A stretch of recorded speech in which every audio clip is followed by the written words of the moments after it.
I've been a fan of Top Gear and the Grand Tour for a long time, years in fact, so when I heard the news that a game was to be released in which you could play through their adventures and crazy antics, I was pretty hyped, although I was slightly skeptical. Well, I've got the game and I've had a go, so let's see how it fares.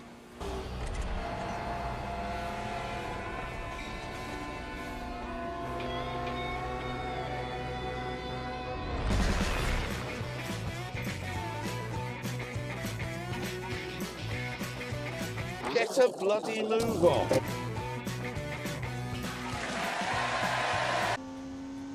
As this is my first video, I'm going to explain the format. I've split the review into 4 sections. These sections are usually that matter the most to most people. These sections are story, graphics, sound and gameplay. Very often, a fault in these sectors of a game can make or break the game for some people, so I thought it was important to cover them all.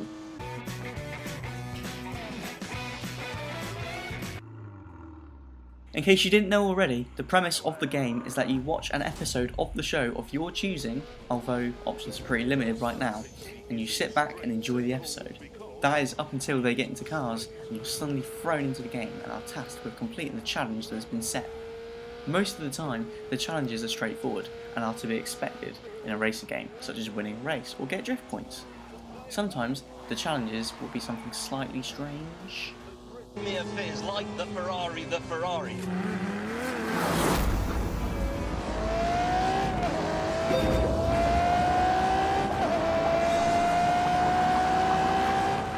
You can also choose the scene you wish to play so you don't have to sit through the entire episode again. At the time of the video review, there are 3 episodes to choose from. Episode 1 from both Season 1 and 2, and the brand spanking new Episode 1 from Season 3. The clever part of this game is that when a new episode comes out each week from Season 3, that episode will be added into the game. This is brilliant. Absolutely brilliant.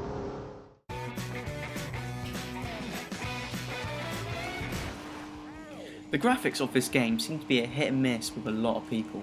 I've seen many commend the graphics for what the game is, and I've seen people slam the graphics when comparing them to a mobile game. Personally, I agree with the first point. The graphics aren't quite Forza Horizon or Gran Turismo, but neither's the price. The game is currently selling for £11.99 or $14.99 in the US, so with this price point in mind, the graphics aren't half bad. The cars themselves look really good and the scenery isn't bad, but to compare it to a mobile game, I feel is just silly. I feel that the graphics are much better than a mobile racing game, although granted, the new Asphalt game does look pretty good, but this game does still have the edge.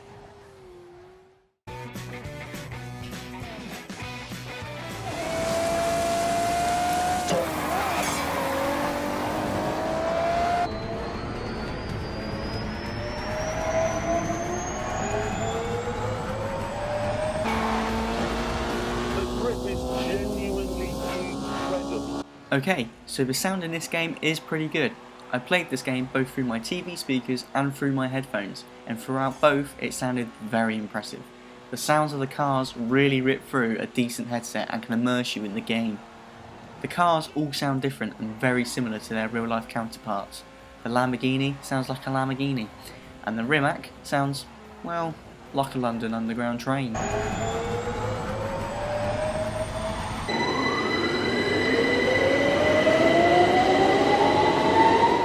A funny addition of sound in this game is when you crash into a side wall or barrier, you can hear the presenter you're playing as either moan, groan, or insult you. Oh no.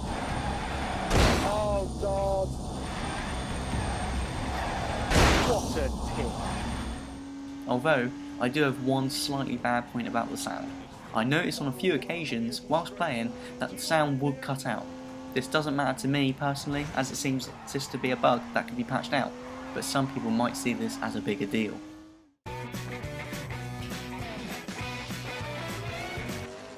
I explained the premise of the game earlier on, and that leads directly onto the gameplay. It is mostly a smooth transition from the show part into the game part. It does stutter in the transition sometimes, but it's nothing to make a deal about. The challenges are usually something simple, such as setting the fastest lap, or having a somewhat Mario Kart style race with silly power-ups like clouds of smoke or sending texts to your opponents. And sometimes you'll have a challenge such as not to make Hammond scared by clean driving and not crashing or going off the track. I was quite excited when I saw one challenge was from the first episode of Season 1, when we were first introduced to the Ebola drone. I was looking forward to driving around it, and the challenge was yet another fastest time lap in which you only get one lap. So I just kept retrying at the end so I could have more goes. What I noticed about these challenges is that they're mostly quite short. Most of the time they take about a minute to complete, and very often it can be easy to get a gold medal. The driving itself is very arcade. If you are looking for a simulated driving game, then you better stick to Gran Turismo, Forza or Project Cars. The cars handle in a more similar fashion to Need for Speed games. The controls are mostly quite tight, although on some cars it did feel a bit too stiff. But then, for all I know, the car could be stiff in real life. There is local multiplayer on this game. Unfortunately, I don't have any friends, so I didn't get the chance to try it. Although, you can set the races up as an AI race, which I did try and it ran absolutely fine, and you can provide some quick fun races. You can also choose the Ebola drone, so you don't have to retry the section in the episode like I did.